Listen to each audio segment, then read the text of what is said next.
नमस्कार साथियों, स्वागत है आप सभी का। आज के वीडियो में हम बात कर रहे हैं कबूतर पक्षी को छत पर दाना डालने के ज्योतिषीय प्रभाव के बारे में। आपने अक्सर देखा होगा कि बहुत से लोग पक्षियों को, विशेषकर कबूतरों को दाना डालते हैं। अब कभी-कभी उनके लिए संभव नहीं होता कि बाहर जाकर या दूर जाकर वो दाना डालें, तो वो घर की छत पर ही दाना डालना आसान भी समझते हैं और उनको लगता है कि उनका उपाय भी हो गया। तो क्या होते हैं इसके प्रभाव? क्या ये सच में लाभप्रद होता है या इसके कुछ हानिकारक प्रभाव भी हो सकते हैं? आज हम इस वीडियो में इसी बारे में बात करेंगे, तो वीडियो को पूरा जरूर देखिए। तो हम शुरू करते हैं कि किस ग्रह को प्रसन्न करने के लिए या फिर शांत करने के लिए या फिर उसके अच्छे फल प्राप्त करने के लिए, उसके बुरे प्रभाव को कम करने के लिए हम कबूतरों को दाना डालते हैं या फिर सलाह देते हैं कि दाना डाला जाए। तो कबूतर पक्षी जो है वो बुध ग्रह का कारक है ज्योतिष में। हर पक्षी, हर जानवर, हर वस्तु किसी न किसी ग्रह की एनर्जी के साथ अलाइन करती है, रिलेट करती है और उसी की कारक वस्तु बनकर सामने आती है। तो उस ग्रह से रिलेटेड कोई इफेक्ट अपने जीवन में लाने होते हैं या फिर मॉडिफाई करने होते हैं, तब उस ग्रह के कारक पक्षी को या जानवर को या फिर उस वस्तु से रिलेटेड उपाय किए जाते हैं। तो बुध ग्रह से संबंधित अच्छे प्रभावों के लिए कबूतर को दाना डालना बताया जाता है। अब जैसे अभी हमने जाना कि कबूतर बुध ग्रह का कारक है। बुध जो कि बुद्धि, लॉजिकल थिंकिंग मेनली इसको दर्शाता है। इसके अलावा भी बहुत सी चीजें हैं जो जन्मपत्री में देखकर उसके अकॉर्डिंग भी निर्धारित होती हैं। लेकिन ये क्या प्रभाव देता है जब इसको घर की छत पर ही दाना डाला जाता है? तो होता क्या है कि अच्छे प्रभाव के बजाय यहाँ पर ये ग्रह कभी-कभी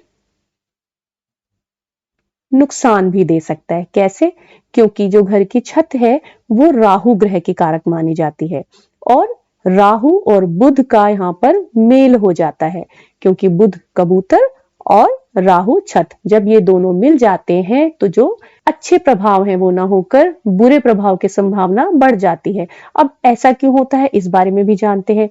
छत जो कि जहां हमारी जन्मपत्री में 12वां घर है और बुध 12वें घर में काल पुरुष की कुंडली में नीच राशि में आ जाता है। उसी तरह से राहु भी काल पुरुष की कुंडली, मेष लग्न की कुंडली में देखें तो 12वें घर में नीच प्रभाव देते हैं। अब एक ही साथ दो ऐसे ग्रह जो कि नीच प्रभाव दे रहे हो, उनको जब अपने आप ही मिला दिया और वो भी उस स्थान पर पहुंचा दिया जहां पर वो नीच प्रभाव देते हैं, तो हानि की स्थिति ज्यादा उत्पन्न हो जाती है। और ऐसा तब और ज्यादा हो जाता है जब उस व्यक्ति की कुंडली में ऐसे प्रभाव हो या फिर जिस घर में वो रह रहे हैं उसमें से बाकी सभी मेंबर जो हैं उनमें से किसी की भी जन्मपत्री में बुध और राहु ऑलरेडी पहले से मिले हुए हो या फिर 12वें स्थान पर बैठे हो। ऐसे में यही उपाय कर देना उसी घर में और भी ज्यादा हानिकारक प्रभाव दे सकता है। अब वो हानि क्या हो सकती है? जैसे कि स्किन के इन्फेक्शंस हो सकते हैं। बुध स्किन को डिनोट करता है तो एलर्जीज हो सकती हैं, नर्व्स के इश्यूज हो सकते हैं, हल्के फुल्के ब्रीदिंग डिसऑर्डर्स भी हो सकते हैं, सांस की समस्याएं। और वैसे भी कभी देखा होगा कि जहां पर ये पक्षी बहुत अधिक इकट्ठे हो जाते हैं और वहां पर यदि सफाई का ध्यान नहीं रखा जाए, अगर वहां पर केवल बुध और राहु को मिलाते ही जाए, वहां पर वो मिले ही रहे, उसके अलावा वहां पे स्वच्छता का ध्यान न रखा जाए, यानी कि ग्रह के बुरे प्रभाव को वहां पर आरोपित कर दिया है, तो नेचुरल सी बात है कि स्किन इन्फेक्शन और जो सांस से रिलेटेड समस्याएं हैं वो क्रिएट होने लगेंगी।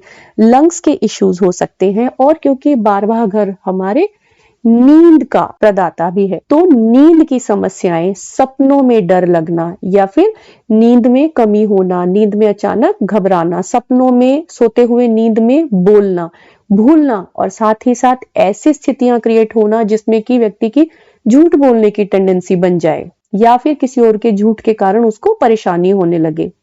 इस तरह की स्थिति ऐसे में उस व्यक्ति को जो कि वो उपाय कर रहा है या फिर उस घर में कोई और व्यक्ति जिसके कुंडली में, जिसकी जन्मपत्री में बुध और राहु इकट्ठे हैं, उनका संगम ऑलरेडी है, प्लस वो 12वें घर में भी हो, या तो ट्रांजिट में हो या फिर जन्म लग्न पत्री में भी हो।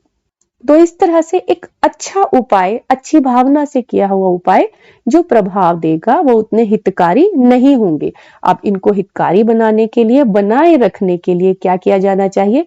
स्वच्छता का विशेष ध्यान रखा जाए कि जहां पर दाना डाला जा रहा है वैसे तो कोशिश की जाए कि जो दाना डाल रहे हैं, जब उसमें आप एफर्ट्स कर ही रहे हैं तो थोड़े एफर्ट्स और कर लें और उनको किसी ऐसी जगह पर जो कि घर से दूर, किसी पार्क में, किसी खुले स्थान में जाकर के दाना डालें। अदरवाइज अगर ऐसा संभव नहीं है तो घर की छत को अच्छी तरह से साफ रखा जाए, दाना डाला जाए, उसके बाद नित्य प्रति सफाई का भी ध्यान रखा जाए, तो ये प्रभाव अच्छे भी हो सकते हैं। तो आई होप आपको ये वीडियो इन्फॉर्मेटिव लगी होगी। अगर हाँ तो वीडियो को लाइक जरूर कीजिए।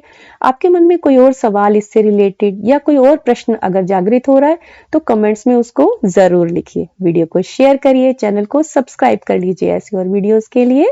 Thanks for watching. नमस्कार।